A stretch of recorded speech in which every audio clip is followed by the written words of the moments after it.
Warahmatullahi wabarakatuh. Alhamdulillah hamdan katsiran tayyiban mubarakan fihi kama yuhibbu rabbuna wa yarda. Asyhadu an la ilaha illallah wahdahu la syarika lah wa asyhadu anna Muhammadan abduhu wa rasuluhu la nabiyya ba'dah. Allahumma salli wa sallim ala nabiyyina Muhammad sallallahu alaihi wasallam. Alhamdulillah Allah Subhanahu wa taala senantiasa memberikan kita nikmat kesehatan, memanjangkan usia kita dan mempermudah kita untuk salat di waktu subuh ini. Semoga Allah Subhanahu wa taala kelak mempermudah langkah kita menuju surga di hari kiamat. Ikhwatal iman rahimakumullah, insyaallah pertemuan kali ini akan singgungan tema yaitu zikir yang paling berat di dalam timbangan amal. Akhirnya berbicara terkait dengan masalah mizan atau timbangan amal, maka ketahuilah adalah al-mizan dalam aqidah Ahlussunnah wal Jamaah adalah mizanun haqiqiyyun laisa majaziyan. Itu timbangan itu dalam aqidah Ahlussunnah adalah hakiki dan benar, bukan sekedar kata kiasan yang nanti yang Allah akan tegakkan di hari kiamat untuk menimbang amal perbuatan manusia itu secara adil. Karena itu di antara salah satu fase dari perjalanan sebelum menuju surga, setelah diwafatkan, meninggal, lalu di alam kubur, kemudian kita dibangkitkan, maka di antara proses juga akan kita alami yaitu namanya al-mizan. Di mana di sini ada 3 perkara penting yang akan ditimbang. Yang pertama itu akan ditimbang adalah kadar keimanan seorang muslim di dalam hatinya. Yang kedua itu yang akan ditimbang adalah catatan amalnya, dan yang ketiga itu adalah amal itu sendiri. Maka ini diantaranya akhirnya bahwa kalau berbicara di bab mizan ini, maka hal penting untuk selalu diingat adalah bahwa seberapa berat timbangan amal kita akan menjadi penentu seberapa cepat kita akan masuk surga. Karena ayat yang paling sering kita dengar bunyi Allah berfirman, "Faman taqulat mawazinuhu fahuwa fi 'aishatin radiyah." Siapa yang berat timbangan amal kebaikannya, maka dia berada dalam kehidupan yang diridai. Wa man khaffat mawazinuhu, dan siapa yang ringan timbangan amalnya atau amal kebaikannya, fa ummuhu hawiyah, maka tempat kembalinya adalah neraka hawiyah. Dalam ayat lainnya Allah berfirman, "Faman taqulat mawazinuhu faulaika humul muflihun." Barang siapa yang berat timbangan amal kebaikannya, maka dia termasuk orang yang beruntung. Waman taqulat mawazinuhu faulaika alladziina khasiru anfusahum fi jahannam khalidun. Dan barang siapa yang ringan timbangan amal kebaikannya, maka dia masuk ke dalam neraka. Nah, ini akhwatul iman, makanya penting untuk setiap muslim untuk memperhatikan perkara ini. Dan timbangan ini jemaah sekalian, dia itu memiliki 2 sisi, kanan dan kiri. Nah, di sini nanti akan ditimbang amalan kita ini. Nah, dia juga di dalam hal ini, di dalam perkara mizan ini, ukurannya itu luar biasa besar. Kan itulah Nabi sallallahu alaihi wasallam bersabda, Allah Subhanahu wa taala berfirman, "Wa nad'ul mawazinal qisṭa li yaumil qiyamah." Kami akan letakkan kelak timbangan keadilan pada hari kiamat. La tudlamu nafsun syai'a, tidak akan dizalimi seorang pun sedikit pun dia tidak akan dizalimi. Ya, barang siapa melakukan sebesar amalan walaupun sebesar biji zarrah, kata Nabi, kami akan datangkan amal itu kelak di hari kiamat.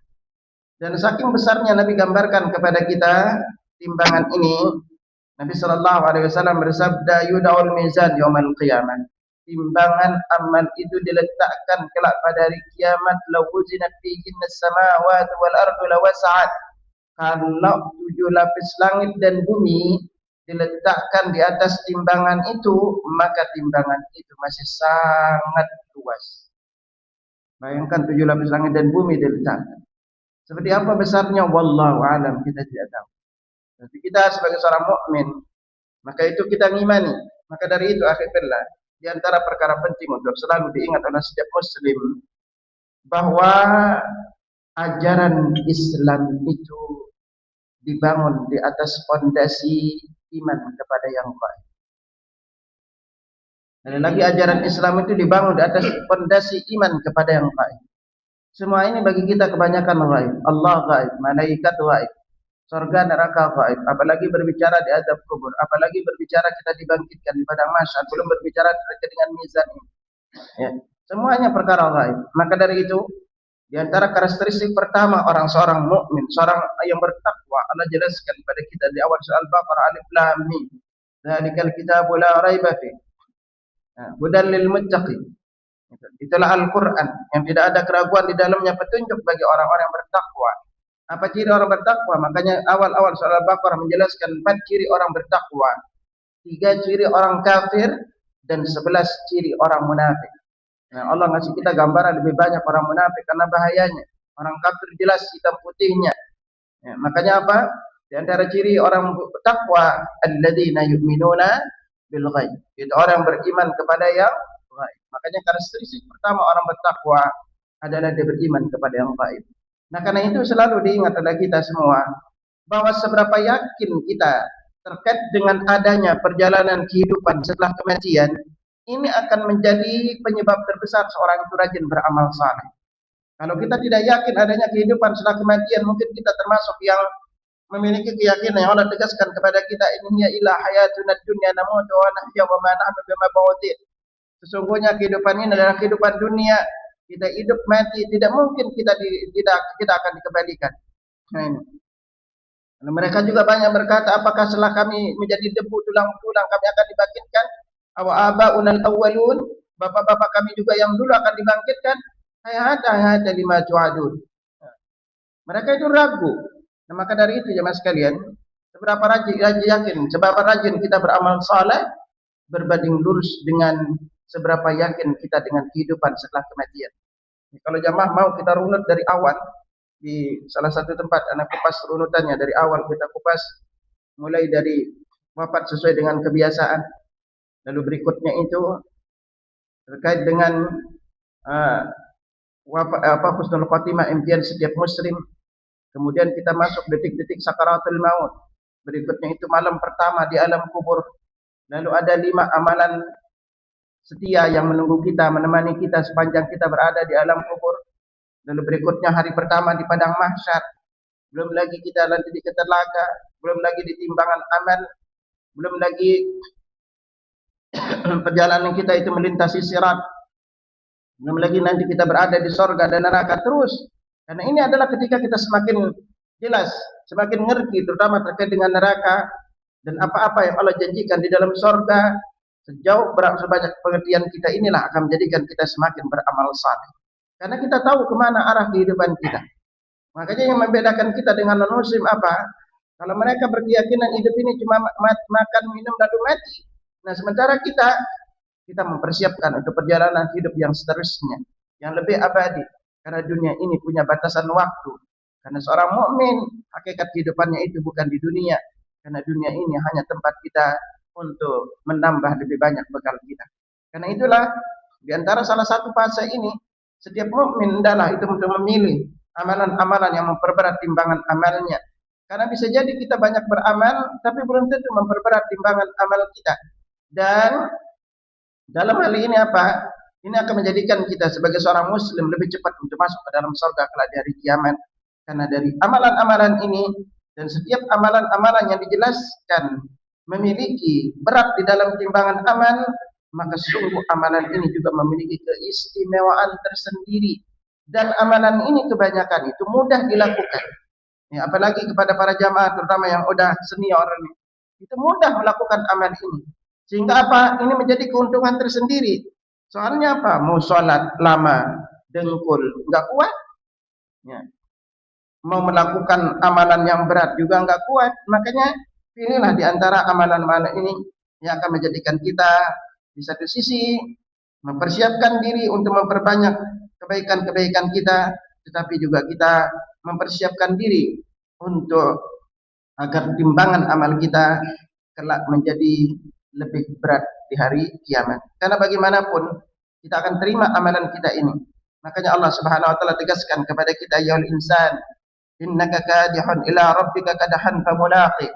Hai seluruh manusia, Sesungguhnya kamu telah bekerja sungguh-sungguh menuju Rabbmu, maka kamu pasti akan menemuinya. Fa'amma man utiya kitabahu biyaminih. Adapun orang-orang yang diberikan kitabnya dari sebelah kanannya, fasawfa yuhasabu hisaban yasira, maka dia akan diperiksa dengan pemeriksaan yang mudah. Wa yanqalibu ila ahli masrura, dan akan kembali kepada keluarganya dalam keadaan gembira. Wa amma man utiya kitabahu wara'a dhahri.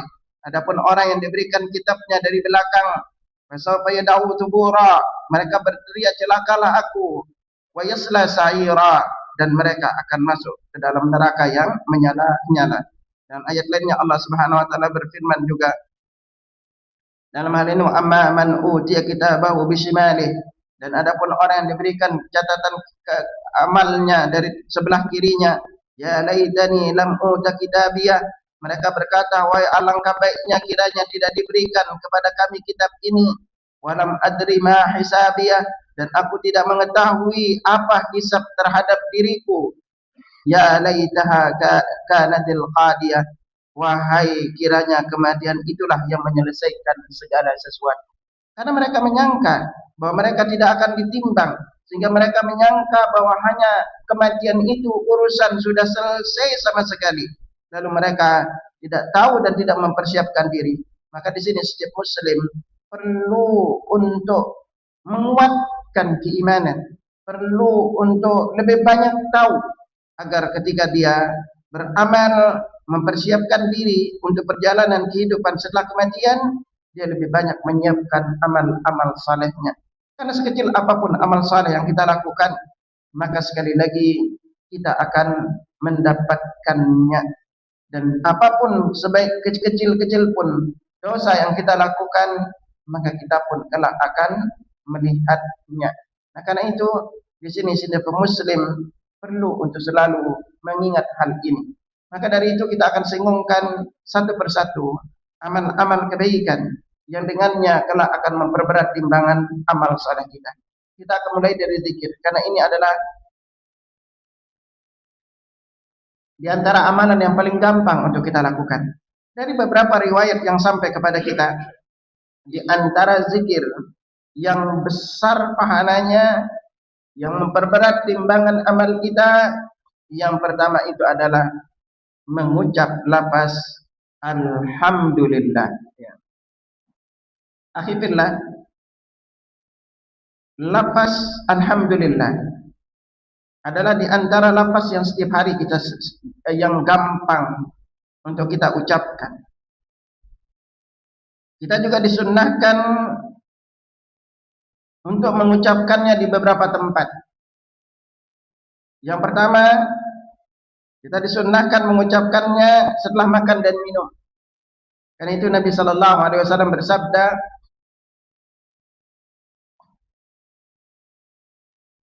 "Inna Allah yarda 'anil 'abdi an ya'kula al-aklata fa yahmadahu 'alaiha aw yashraba asy-syarbata fa yahmadahu 'alaiha." Allah itu redha kepada seorang hamba selesai makan dan minum membaca alhamdulillah. Lalu di antara tempat lain kita disunnahkan untuk membaca alhamdulillah adalah ketika kita bersin. Jadi kalau kita bersin lalu kita membaca alhamdulillah, maka saudara kita yang mendengarnya disunnahkan membaca yarhamukallah, dan kita lanjutkan dengan membaca yahdikumullah wa yuslihu balakum. Dan di banyak tempat lainnya juga kita ada yang alhamdulillah itu ada tambahannya. Ya, seperti ketika kita bangun tidur, kita membaca alhamdulillahilladzi ahyana ba'dama amatana wa ilaihin nusyur. Kita baca ketika tidur. Nah, di antaranya yang mungkin sangat jarang kita lakukan adalah berzikir dengan lafaz alhamdulillah. Karena itu Nabi sallallahu alaihi wasallam bersabda dalam riwayat Abi Malik Al-Asy'ari, diriwayatkan oleh Imam Muslim, Nabi sallallahu alaihi wasallam bersabda, "At-tuhuru syatrul iman." Bersuci itu adalah sebagian dari iman. Walhamdulillah tamla'ul mizan. Bacaan alhamdulillah memenuhi timbangan amal. Ya. Memenuhi timbangan amal. Sebesar itu timbangan amal ini memenuhinya. Karena di sini jamaah sekalian, lafaz alhamdulillah ini di antara zikir yang memiliki luar biasa dari sisi keutamaan. Kenapa? Karena di dalam alhamdulillah ini Allah Subhanahu wa taala itu memuji dirinya sendiri. Karena di sini apa? Di anna tahmid, karena lafaz tahmid ini adalah alhamdulillah ibatul mahamidi kulliha lillah. Itu kita menetapkan segala macam bentuk pujian semuanya itu adalah hak Allah Subhanahu wa taala. Padahal fi dzalika itsbatu sifatil kamal. Karena di dalamnya kita menetapkan sifat kesempurnaan dan keagungan semuanya itu hanya milik Allah Subhanahu wa taala. Makanya Allah Subhanahu wa taala menjadikan alhamdulillah ini amalan yang begitu berat di dalam timbangan seorang muslim. Bahkan kalau kita banyak baca dalam riwayat-riwayat lainnya bahwa lafaz alhamdulillah, orang-orang senantiasa membaca alhamdulillah termasuk di antara hamba-hamba Allah kelak yang paling mulia di hari kiamat. Dan itu Nabi sallallahu alaihi wasallam bersabda, "Afdhalu ibadallah yaumil qiyamati hammadun." Sebaik-baik atau semulia-mulia hamba Allah kelak di hari kiamat itu adalah yang banyak memuji Allah. Makanya kita memuji Allah ini bukan dalam perkara-perkara yang hanya kita sukai. Makanya Nabi sallallahu alaihi wasallam ketika mendapatkan perkara-perkara yang beliau sukai, beliau mengucapkan alhamdulillahilladzi bi ni'matihi tatimmus shalihat. Dan ketika beliau mendapatkan perkara-perkara yang tidak beliau sukai, maka beliau mengucapkan alhamdulillahi ala kulli hal. Bahkan ketika anak kita meninggal dunia pun disuruh itu baca depannya alhamdulillah. Karena itu Nabi sallallahu alaihi wasallam bersabda, "Idza mata waladul 'abdi," apabila anak seorang hamba meninggal dunia, qala Allah azza wa jalla li malaikati, Allah berfirman kepada malaikatnya, "Qabattum walada 'abdi," kalian mencabut nyawa anak hamba-Ku, fayaquluna na'am, mereka berkata benar. Allah bertanya lagi, "Qabattum tamrata fuadi," kalian mencabut buah hati anak hamba-Ku, fayaquluna na'am, mereka menjawab benar. Lalu Allah bertanya lagi, "Madza qala 'abdi?" Lalu apa yang hamba-Ku ucapkan? Hamidaka wastarja. Dia mengucapkan alhamdulillah kemudian membaca istirja. Jadi alhamdulillah inna lillahi wa inna ilaihi raji'un. Lalu Allah berfirman, "Uddu li 'abdi baitan fil jannah wa sammuhu baital hamdi." Bangunkan bagi hamba-Ku sebuah rumah di surga dan namakan rumah itu dengan rumah pujian.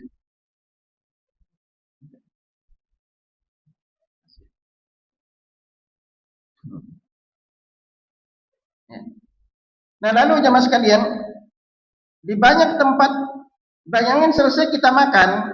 Jadi kalau kita membacanya alhamdulillah, selesai makan dan minum kita mendapatkan keridhaan Allah. Tetapi kalau kita tambahkan dengan membaca alhamdulillahilladzi at'amani hadza wa razaqani min ghairi haulin minni wala quwwah, kalau kita baca ini selesai makan, dosa-dosa kita yang dulu diampuni. Maka Nabi sallallahu alaihi wasallam bersabda, "Man akala ta'aman faqal," siapa yang selesai makan kemudian dia membaca alhamdulillahilladzi at'amani hadza wa razaqani min ghairi haulin minni wala quwwah, dengan kita membaca doa ini, dosa-dosa kita yang dulu diampuni. Makanya jemaah semakin sering makan itu dosanya lebih banyak diampuni. Maka sering-sering aja makan gitu. Bukan banyak makan ya, itu sering-sering makan. Sama juga ketika kita selesai pakai pakaian, kita itu kalau memakai pakaian jangan ramai pada berdoa. Apa enggak doa pakai pakaian, Pak? Pakai pakaian enteng aja enggak pernah berdoa. Sama doanya mirip dengan doa setelah makan. Nabi lanjutkan di riwayat hadis. Ya. Wa man labita thawban, siapa yang memakai pakaian kemudian membaca alhamdulillahilladzi kasani hadzal thawba wa razaqani min ghairi haulin minni wala quwwah, kalau dia baca doa ini berlaku ma taqaddama min dzambi, dosa-dosa yang dulu diampuni. Nanti secara khusus kita akan singgung temanya itu zikir dan doa penghapus dosa. Ya. Nah ini jemaah sekalian, jadi sering-seringlah berzikir dengan lafaz alhamdulillah. Bahkan kalau kita melihat orang tertimpa musibah, Nabi sallallahu alaihi wasallam bersabda, "Man fajahu sahibu bala," siapa yang bertemu dengan orang yang tertimpa musibah, ujian, entah itu Allah takdirkan pincang, buntung, buta dan yang lainnya, kemudian dia membaca doa, alhamdulillahilladzi, segala puji bagi Allah. Mana dibaca ini? Nah, dengan kita membaca doa-doa seperti ini, gitu. Dan lupa lafaznya. Nah, di antara doa-doa ini jemaah sekalian, kalau kita melihat pada intinya, hampir semua rata-rata kehidupan kita sehari-hari doa-doanya itu dimulai dengan bismillah dan alhamdulillah. Ya. Selesai makan kita baca bismillah. Keluar rumah yang rutin kita lakukan kita membaca bismillah tawakkaltu 'ala Allah la haula wala quwata illa billah. Nah, ini karena ini keagungan lafaz alhamdulillah ini. Nah, maka dari sini banyak di dalam Al-Qur'an juga dimulai dengan lafaz alhamdulillah. Yang paling mulia mulainya adalah dengan lafaz surat Al-Fatihah. Dan di antara ayat apa surat Al-Kahfi. Nah, karena inilah di antara keagungannya. Makanya nanti banyak zikir-zikir yang bergabung antara tasbih dan tahmid. Itu subhanallah wa bihamdi. Bahkan di antara zikirnya malaikat adalah ini. Di antara lafaz tahmid. Makanya malaikat ketika disuruh sujud kepada Adam, lalu mereka ketika menciptakan makhluk setelah mereka, maka mereka diberitahu akan ada khalifah di muka bumi. Mereka lalu berkata, wa nahnu nusabbihu bihamdika wa nuqaddisu lak. Jadi tasbihnya malaikat itu di antara adalah subhanallah wa bihamdi. Nah, ini di antara keagungan dan kemuliaan lafaz alhamdulillah. Dan hampir rata-rata bacaan salat ini dimulai dari alhamdulillah juga. Tahmid, isinya tahmid. Di antaranya ketika kita tidak doa iftitah. Di antara doa iftitah yang pahalanya besar, kita membaca alhamdulillah. Di antara lafaz doa iftitah, kalau selama ini kita membaca misalnya Allah akbaru kabira walhamdulillah katsira. Ini juga termasuk. Allah akbaru kabira walhamdulillah katsira. Wa subhanallahi bukratan wa asila. Nah, kalau kita baca doa ini, karena di sini masih ada lafaz alhamdulillahnya, maka Nabi sallallahu alaihi wasallam melihat pintu langit terbuka. Nah, ini di antara zikir-zikir. Belum lagi nanti ketika kita i'tidal. Lihat ketika kita i'tidal, setelah membaca tasmi', kita membaca sami Allahu liman hamidah, gitu. Kita membaca Rabbana lakal hamdu atau Rabbana walakal hamdu. Allahumma Rabbana lakal hamdu dan lain. Makanya hampir sekali lagi akhirullah bahwa dalam kehidupan kita ini ada waktu dan tempat kita membaca lafaz alhamdulillah yang berupa kandungan utamanya namanya adalah tahmid. Itu. Ini yang pertama. Zikir yang kedua yang sampai kepada kita riwayatnya yang berat di dalam timbangan amal kita masih dalam gabungan lafaz ini, yaitu zikir yang kedua adalah kita membaca subhanallah wa bihamdi subhanallahil azim. Karena subhanallah disebutkan Abu Hurairah, diriwayatkan oleh Al-Bukhari dan Muslim, Nabi sallallahu alaihi wasallam bersabda kalimatan, ada dua kalimat khafifatan 'ala lisan, ringan diucapkan di lidah, thaqilatani fil mizan, berat di dalam timbangan amal, habibatani ila rahman, dicintai oleh Allah yang Maha Rahman, subhanallah wa bihamdi subhanallahil azim. Subhanallah wa bihamdi subhanallahil azim. Ini menunjukkan bahwa lafaz zikir ini kalau disertai dengan lafaz tasbih, dengan tahmid dan juga pengagungan kepada Allah, maka ini menjadikan amal ini menjadi berat di dalam timbangan amal. Nah, zikir-zikir ini jemaah sekalian, kalau berbicara di bab zikir, maka zikir ini memiliki sifat mutlak, yaitu boleh kita baca kapanpun, dimanapun, berapapun jumlahnya, tidak ditentukan. Silakan kita berzikir. Mau dalam keadaan wudu, ini lebih afdal, dan wudu itu bukan syarat sah zikir. Sebagaimana dikatakan Ibnu Hibban. Jadi bukan syarat sah zikir. Jadi boleh kita berzikir dalam keadaan tidak berwudu, tapi dalam keadaan berwudu lebih afdal.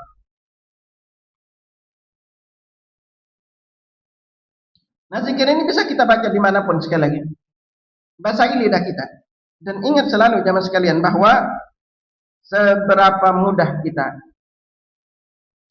mengucapkan zikir di detik-detik sakaratul maut tergantung dari seberapa banyak kita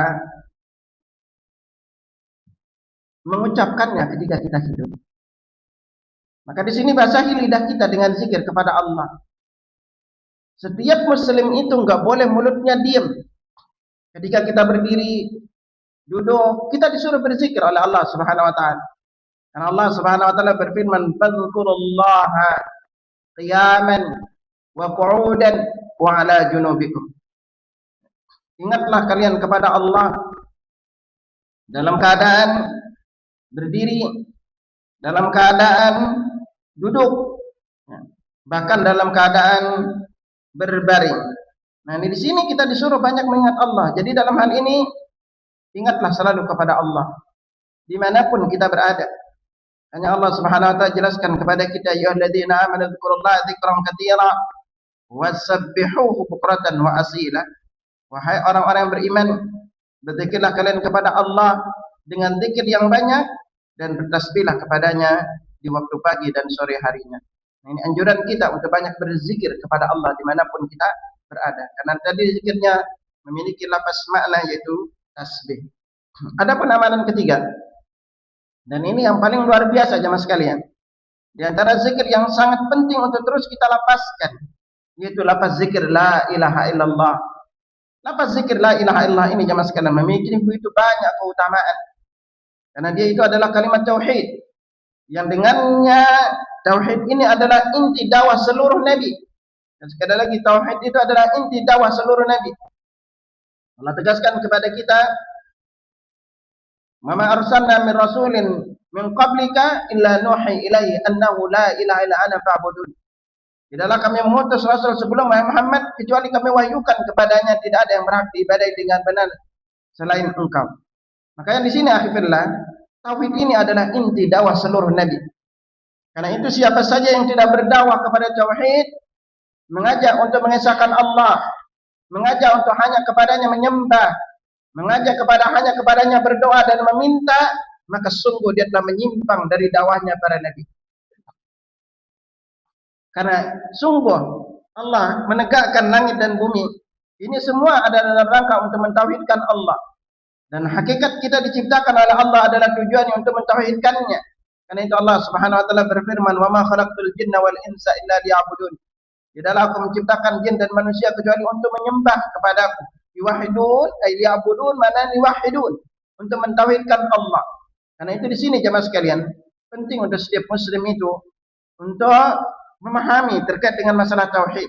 Karena apabila sebanyak apapun jemaah sekalian, sebanyak apapun dosa yang kita lakukan, kalau kita meninggal dalam keadaan tidak menyekutukan Allah, pasti akan masuk surga dan akan diampuni seluruh dosa-dosanya. Dan itu Nabi sallallahu alaihi wasallam bersabda, "Ya ibadi, wahai sekalian hambaku, law ataitani bi qurabil khataya." Seandainya engkau datang kepadaku dengan dosa sepenuh bumi, kemalaqitani la tusyriku bi syai'a, kemudian engkau datang kepadaku tanpa menyekutukanku dengan suatu apapun, la ataituka bi qurabiha maghfiratan, aku akan datang kepadamu dengan ampunan seluas itu juga. Karena itu jemaah sekalian berhati-hatilah. Seringkali kadang-kadang kita di Indonesia secara umum, terutama karena seringkali adat istiadat itu lebih kuat dibanding syariat. Dengan alasan melestarikan budaya, melestarikan ajaran nenek moyang, banyak perkara-perkara syirik dipertahankan. Ya. Padahal sudah jelas-jelas syirik. Lihat kemarin, itu tanggal 1 Syura, macam-macam dilakukan.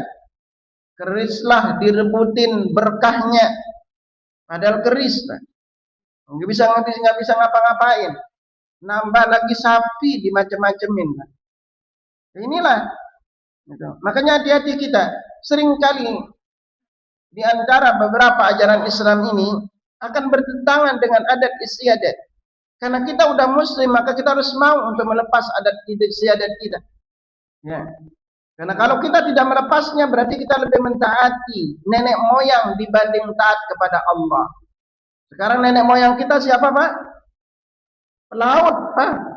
Ingat nenek moyang bapak pelaut gitu. Ya, nenek moyangku seorang pelaut, katanya bukan ulama nenek moyang kita gitu loh. Itu. Seringkali sama adat itu takut kalau langgar adat nanti kualat, tapi kalau langgar syariat enteng aja. Nah, kenapa kok di Indonesia kita adat istiadat kita itu banyak syiriknya?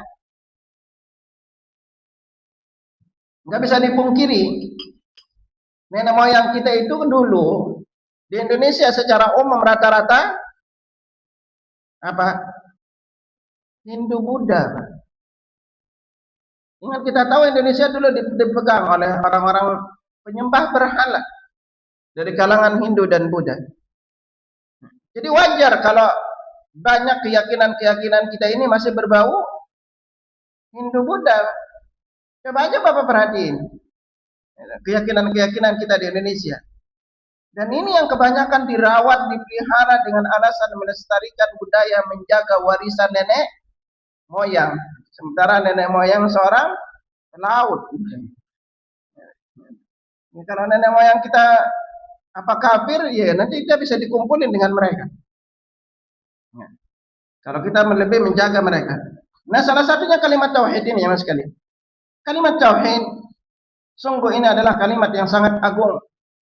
Yang dengannya sekali lagi Allah memerintahkan semua nabi itu berdakwah dengan kalimat ini.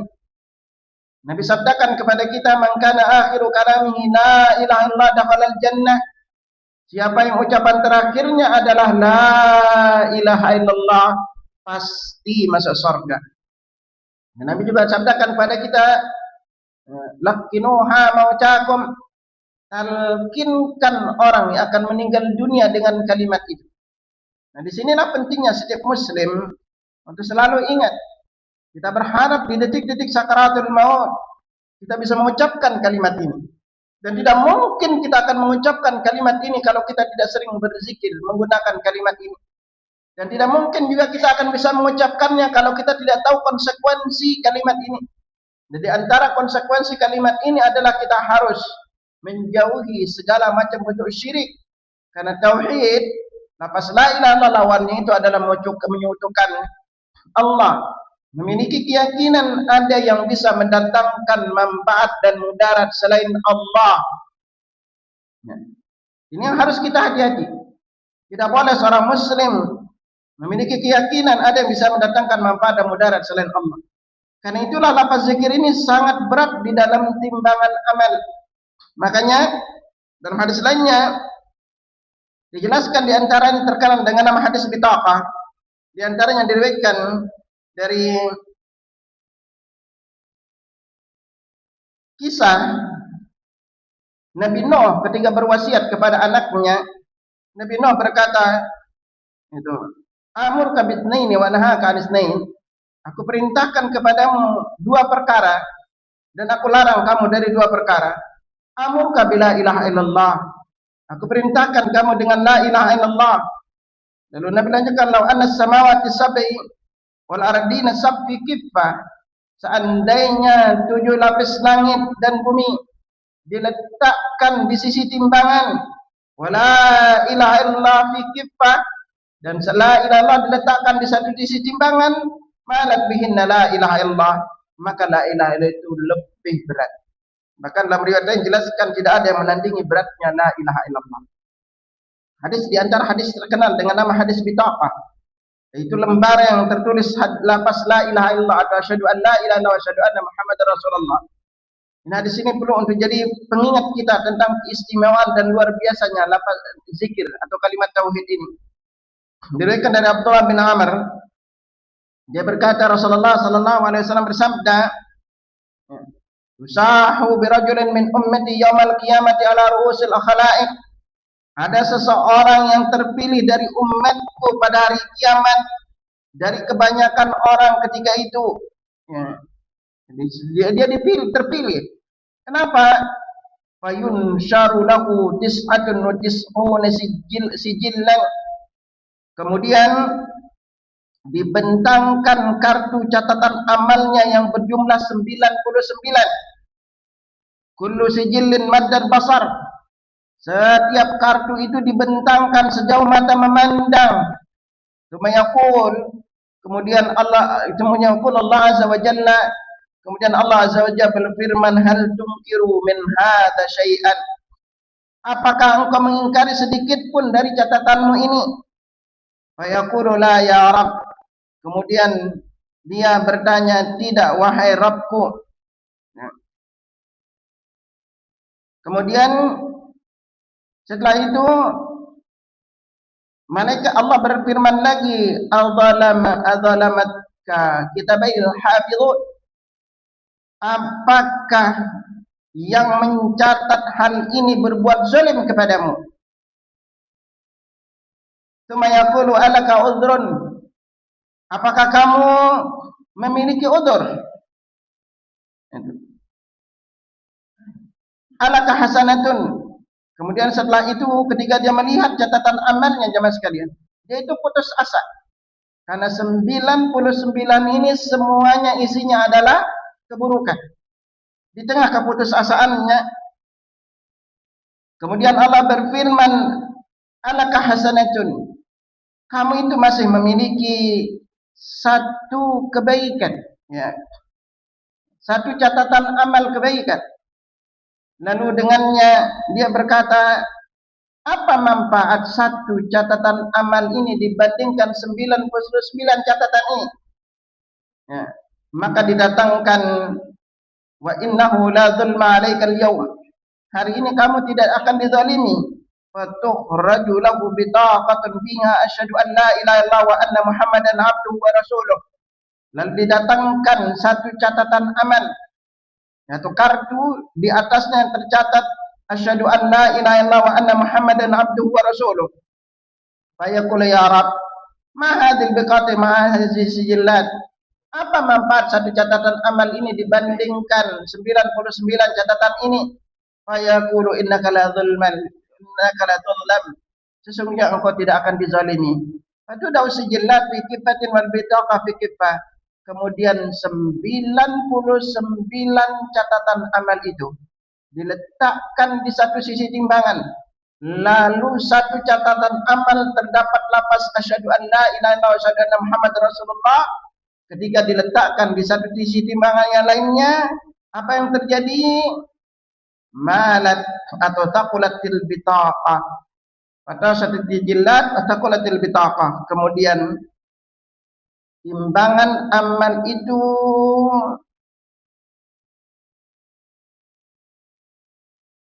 condong ke salah satu atau ke catatan yang ada tulisan asyhadu an la ilaha illallah wa asyhadu anna muhammadan abduhu wa rasuluh. Nah, ini menunjukkan apa jemaah sekalian? Bahwa lafaz zikir la ilaha illallah tidak ada yang bisa memberatkannya, hatta 7 lapis langit dan bumi. Makanya semakin banyak kita membaca zikir ini, apalagi kita mengerti dari sisi kandungan lafaznya, kemudian mengamalkan isi kandungannya, maka ini kelak akan menjadikan catatan amal kita itu semakin berat di sisi Allah. Maka dari itu akhirnya jangan pernah bosan untuk terus berzikir dimanapun antum berada. Perbanyaklah untuk membaca lafaz zikir la ilaha illallah. Terus berzikir dengan lafaz zikir ini. Dan konsekuensi paling besarnya adalah jauhi segala macam bentuk kesyirikan. Dan kita tidak mungkin akan menjauhi kesyirikan kalau kita tidak tahu model-model syirik itu sendiri. Jangan sampai antum berkeyakinan ketika tangan gatal katanya dapat duit. Jadi kalau tangannya enggak gatal-gatal berarti enggak dapat duit. Ketika kupu-kupu masuk bilangnya ada tamu gitu kan. Belum lagi nanti kalau anaknya yang kedua duluan nikah dibanding yang pertama, takut anak pertama itu tidak dapat jodoh. Belum pedagang kalau dapat pelanggan pertama dikepetin tuh duitnya, penglaris gitu. Nah ini juga diantara bentuk-bentuk syirik, Pak. Gitu. Makanya penting untuk setiap muslim belajar dan memahami, jika dia kepingin dimudahkan kelak mengucapkan lafaz la ilaha illallah di detik-detik sakaratul maut, maka hendaklah dia belajar kalimat ini. Lalu di antara amalan berikutnya yang berat di dalam timbangan amal, yaitu lafaz zikir yang 4, yaitu subhanallah walhamdulillah wala ilaha illallah wallahu akbar.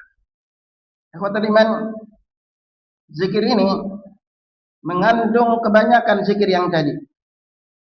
Kalau kita gabungkan dari tadi lafaz alhamdulillah, lalu subhanallah bihamdi, lafaz zikir la ilaha illallah, maka ini semua mencakup lafaz zikir ini.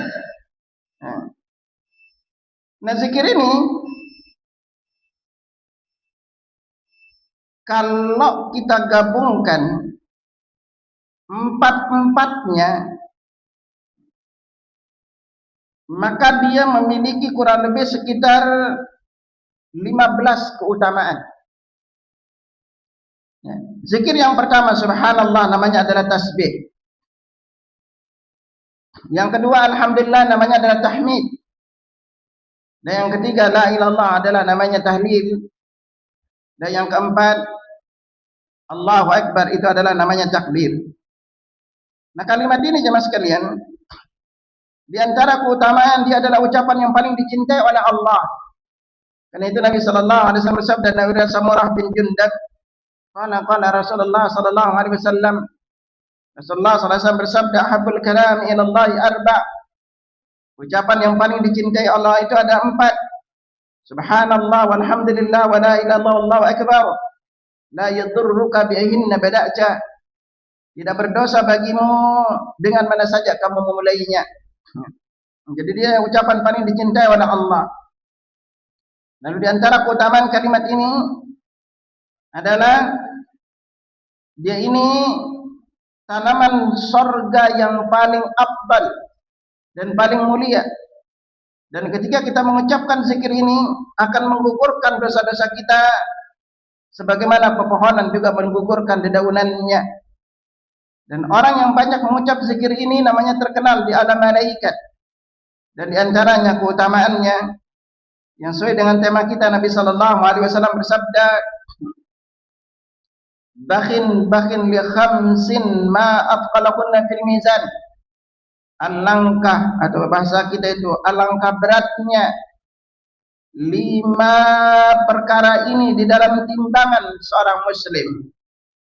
Apa itu? Nabi pertama mengatakan subhanallah, la ilaha illallah, urutannya adalah la ilaha illallah, wa subhanallah, walhamdulillah, wallahu akbar. Jadi urutan pertama itu la ilaha illallah, ini paling berat dalam timbangan amal. Ya. Dan berikutnya itu adalah alhamdulillah wa subhanallah wallahu akbar. Itu yang 4-nya.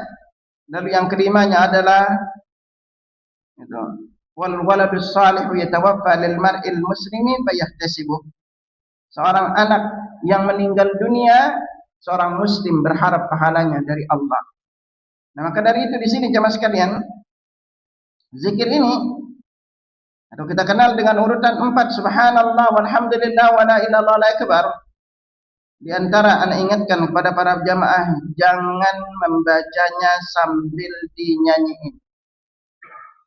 Ya, apalagi sambil duduk santai-santai, gendong cucu, kemudian membaca mengatakan subhanallah walhamdulillah, maka ini enggak akan dapat pahala sekalian baca dengan gaya ini. Kenapa? Karena Nabi tidak pernah mengajarkan membacanya seperti itu. Ya. Nabi tidak mengajarkan. Zikir, berzikirlah. Ya. Bukan dinyanyiin. Kalau kita berzikir seperti biasa kita berzikir. Subhanallah, walhamdulillah, wala ilaha illallah, wallahu akbar. Kita baca seperti biasa. Nah, di sini jemaah sekalian 4 zikir ini termasuk berat di dalam timbangan amal.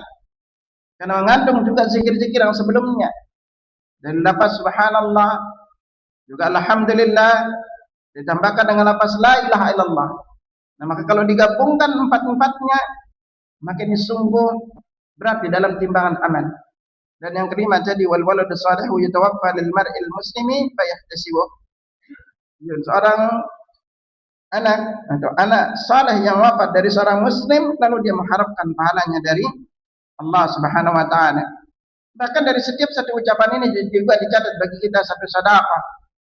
Dan itu Nabi sallallahu alaihi wasallam bersabda, kullu sulama ibni adam lahu sadaqah. Setiap persendian anak Adam itu setiap hari wajib dikeluarkan sedekahnya. Wa kullu tasbihatin sadaqah. Ucapan tasbih yang kita baca juga pahalanya sedekah. Wa kullu tahmidatin sadaqah. Wa kullu tahlilatin sadaqah. Wa kullu takbiratin sadaqah. Jadi ucapan tasbih, tahmid, tahlil, sedekah.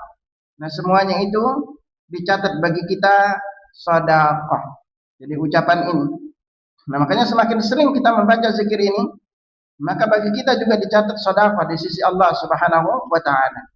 Dan yang juga di antara keistimewaan zikir ini, dia adalah benteng bagi pengucapnya dari api neraka kelak di hari kiamat. Nabi sallallahu alaihi wasallam bersabda, "Khudhu junnatakum." Ambil perisai kalian. Lalu sahabat berkata, "Amin aduwin qad hadar." Wahai Rasulullah, dari musuh yang telah tiba. Qal, la, Nabi bersabda, tidak, bal junnatukum minan nar. Tapi benteng kalian dari api neraka. Qulu, ucapkanlah subhanallah walhamdulillah wa la ilaha illallah wallahu akbar. Ucapkan subhanallah walhamdulillah wa la ilaha illallah akbar. Fa innahunna ya'tina yaumal qiyamah munjiyatin muqaddimatin wa kunnal baqiyatis salihat. Karena kalimat-kalimat tadi, sungguh kalimat-kalimat itu akan datang pada hari kiamat sebagai penyelamat dan pendahulu-pendahulu, dan itulah al-baqiyatus salihat, itu perkara-perkara kekal yang saleh. Dan di antaranya orang-orang yang sering membaca zikir ini, maka para malaikat akan terus menyebut namanya di sisi Allah atau Arsy Ar-Rahman. Dan itu Nabi sallallahu alaihi wasallam bersabda, "Inna mimma tadhkuruna min jalalillah."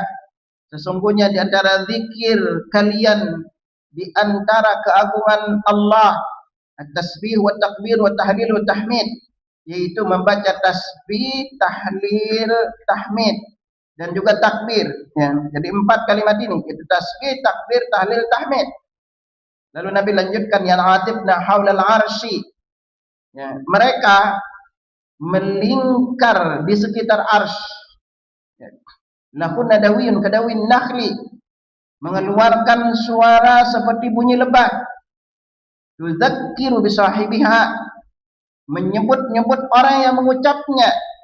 Ama yuhibbu ahadukum ayakuna lahu aw la yazalu lahu man yuzakkiru bihi. Tidaklah salah seorang di antara kamu itu suka untuknya atau senantiasa baginya yang menyebut-nyebutnya. Nah, artinya jemaah sekalian apa? Ketika kita berzikir dengan lafaz tasbih, subhanallah, walhamdulillah, wa la ilaha illallah akbar, maka kalimat ini akan naik, ya, ke Arsy Ar-Rahman, lalu dia berputar-putar di arsy itu dan terus menyebut nama yang menyebutnya di dunia. Jadi dengan kita sering berzikir dengan zikir ini, maka sekali lagi ini akan menjadikan kita ini, nama kita itu dikenal di alam malaikat. Bahkan kalau kita tambahkan zikirnya sedikit, Nabi sallallahu alaihi wasallam bersabda, "Ma'alal ardi rajulun yaqul." Tidaklah seorang di muka bumi ini mengucapkan la ilaha illallah wallahu akbar wa la haula wa la quwata illa billah illa qudrat anhu dhunubuhu walau kanat akthar min zabadil bahr.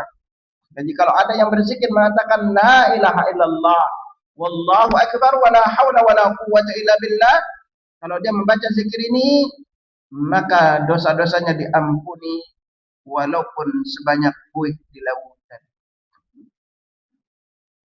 Nah, ini jemaah sekalian, jadi di sini apa penting untuk setiap muslim itu menjaga zikir-zikir ini.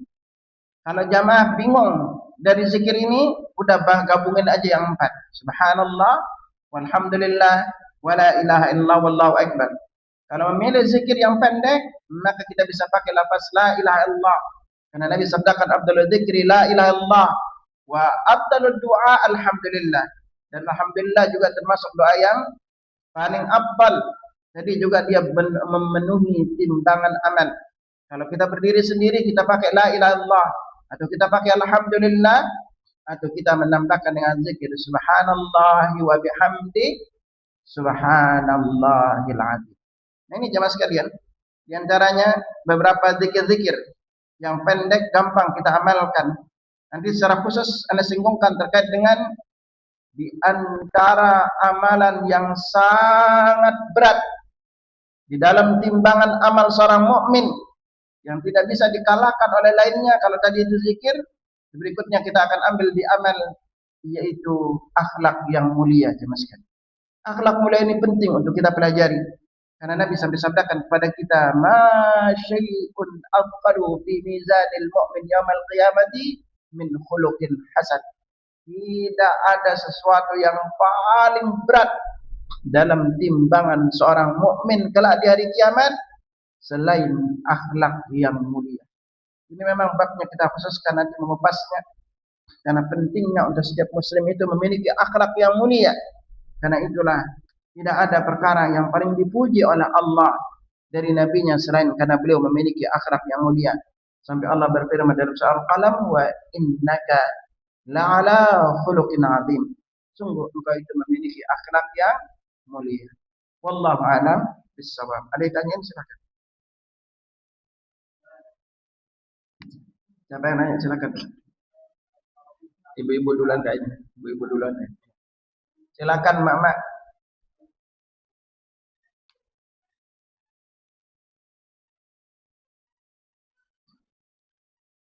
Okay. Dua apa tiga? Ada lagi? Oke.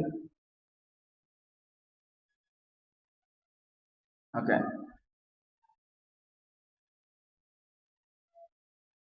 Oke. Okay. Baik. 3 apa 4?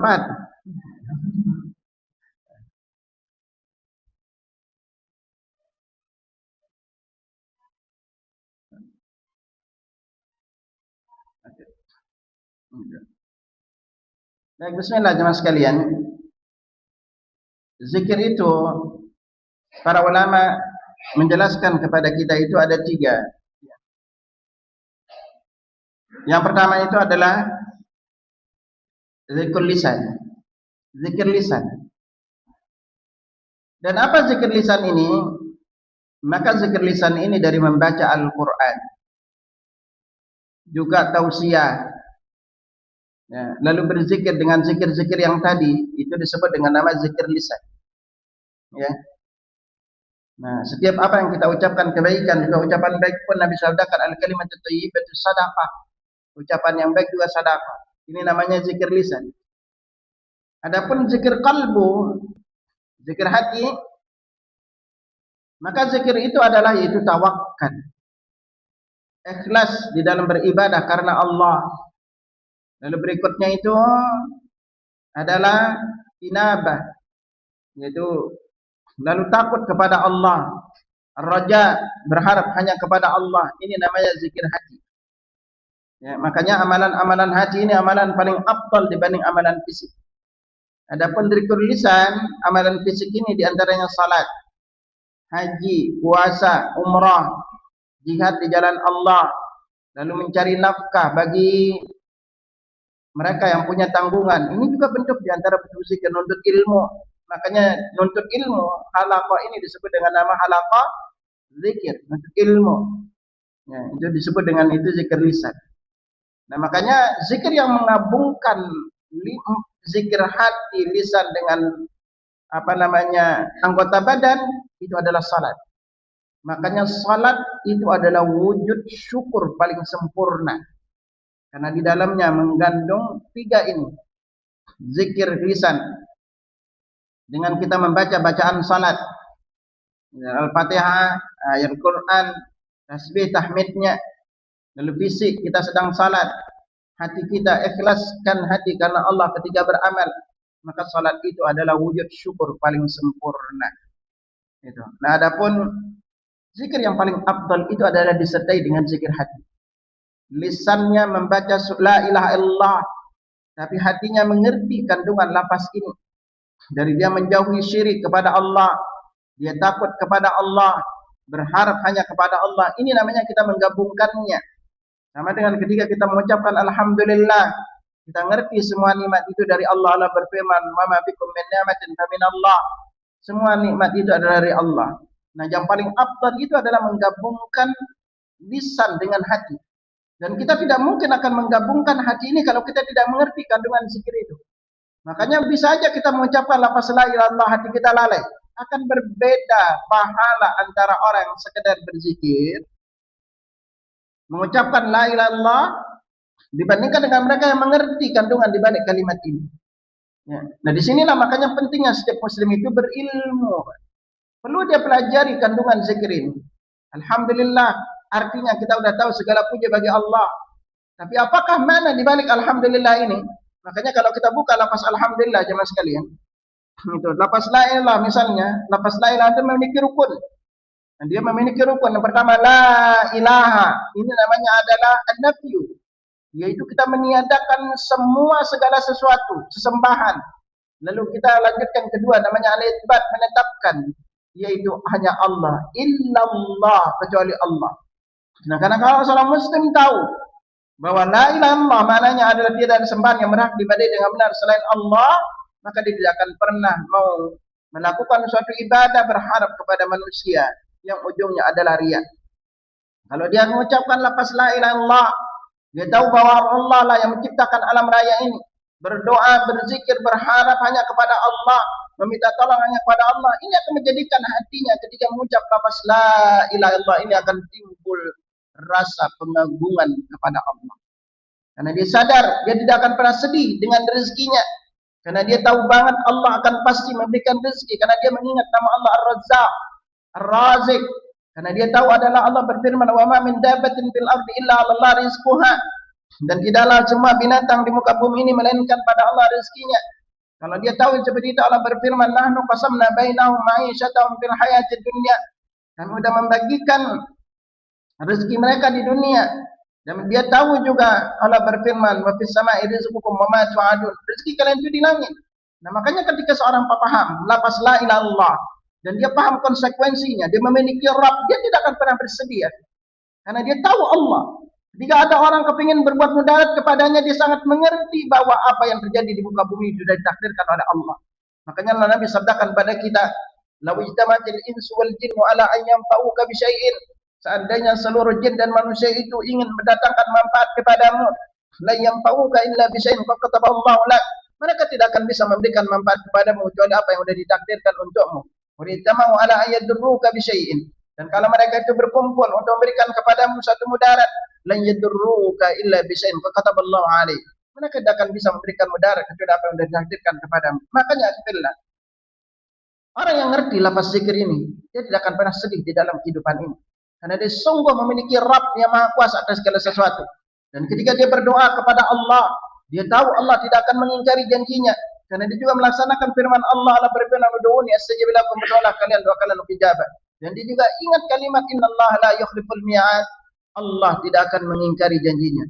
Makanya ketika kita paham ucapan lisan kita, lalu kita pahami kandungan di balik zikir ini, itu akan menjadikan seorang mukmin itu kokoh dalam kehidupannya.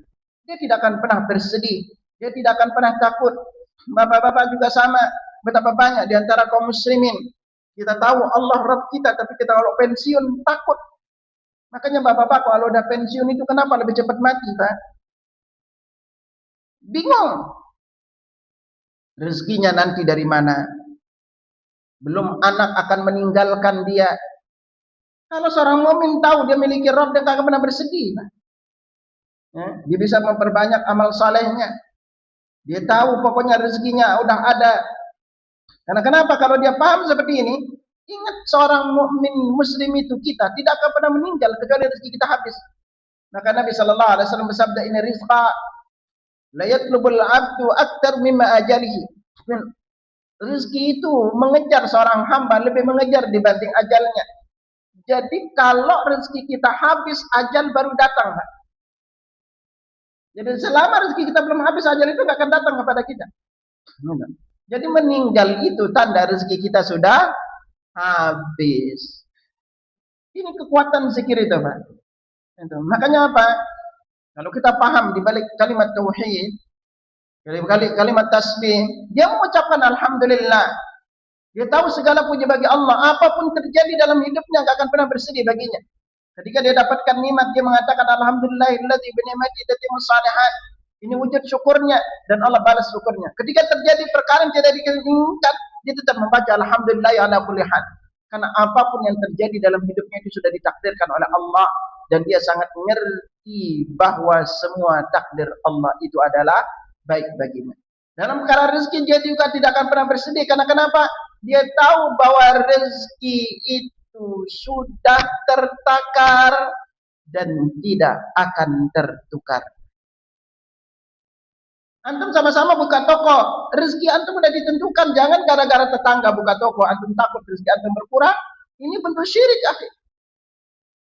Semua kita itu punya ini. Para istri suami meninggal, jangan sedih, Bu. Baca doa ini ganti suami lebih baik. Mau diajarin enggak gitu? Itu kalau suami ibu meninggal, baca doa ini diganti suami lebih baik, Bu.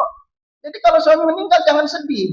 Makanya bab talak, Pak. Bab talak di antara ujungnya itu adalah terkait dengan takwa.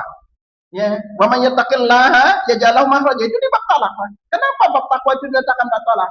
Lalu dijadikan wa may yattaqillaha yaj'al lahu makhraja wa yarzuqhu min haitsu la yahtasib. Barang siapa bertakwa kepada Allah, Allah akan berikan jalan keluar dari berbagai macam kesulitan dan diberikan rezeki dari arti datang disangka-sangka. Kenapa bab takwa ini, masalah rezeki itu diletakkan bab talak? Karena wanita kalau suaminya meninggal dunia, yang paling pertama akan dia pikirkan apa? Masalah nafkah. Ini akan paling pertama berpikir nafkah. Makanya Allah letakkan masalah takwa itu di bab talak. Nanti dicerai maupun karena cerai maupun karena suami meninggal. Itu tinggal ibu baca doa ini, maka kalau suami meninggal dunia diganti suami lebih baik lagi. Udah. Jadi ibu-ibu jangan sedih kalau suaminya meninggal dunia ya gitu.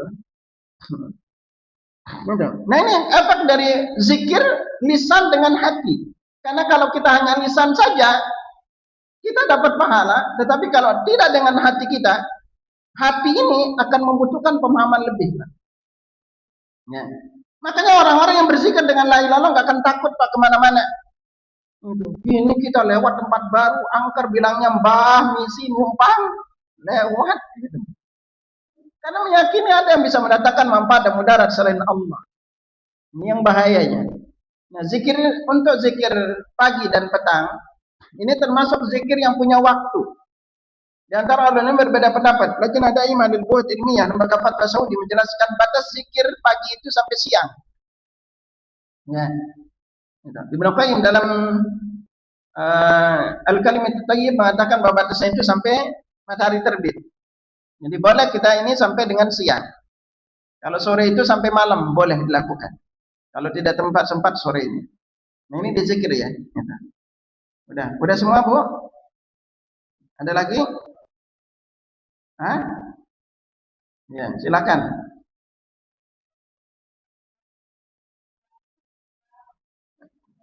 Ya. Ya bismillah sekalian. Zikir yang paling afdal digunakan 3. Nabi sallallahu alaihi wasallam bersabda wa qudanna bil arnamin. Berzikirlah dengan jari-jari kalian. Fa innahunna mustantaqat. Nanti dia itu akan bisa bicara. Jadi jari-jari kita ini kelak akan bersaksi dan bisa berbicara. Makanya dianjurkan kita berzikir itu dengan tangan. Ya. Ustaz saya lupa jumlahnya. Kalau berzikirnya dengan tangan, itulah lansia gitu. Kalau lansia gampang lupa gitu. Salat aja lupa gitu. Makanya jamaah sekalian tahun ini terutama ibu-ibu ya, karena melihat banyak ibu-ibu. Karena selalu ingatin jamaah sekalian, salah satunya perkaranya itu apa? Ingat tua itu takdir. Tua itu takdir, tapi sehat itu pilihan. Ya, makanya banyak sekarang kami di pesantren lansia itu banyak bantu para jamaah yang ingat kita itu kalau namanya udah tua, apalagi kalau ibu-ibu itu takdir kita kalau udah tua rambut memutih, kulit keriput, otak rada-rada lemot, ya dengkul sakit, mata buram, telinga Budak. Belum di usia beser juga gitu kan. Ya, di usia tua beser gitu. Makanya tahun ini ya sekalian sebagai pengingat juga ya. Anda banyak membantu para jamaah yang ngalamin masalah ini, apalagi ibu-ibu. Khawatir, ingat di usia tua itu kita butuh kesehatan lebih.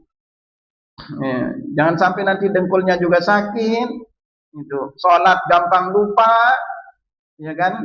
Nah, karena tahun ini banyak membantu para jamaah yang ngalamin perkara ini, apalagi masalah di dengkulnya.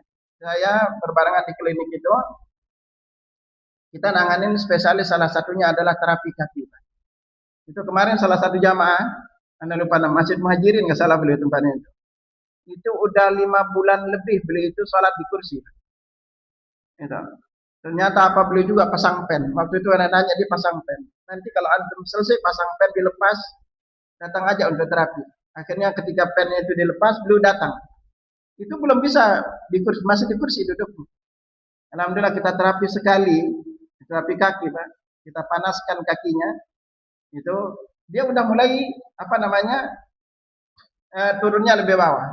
Pas beliau pulang, dia WA besoknya itu sekarang udah bisa duduk tasyahud. Padahal udah 5 bulan lebih nggak bisa duduk tasyahud. Gitu. Makanya disuruh anjurkan terapi rutin aja gitu.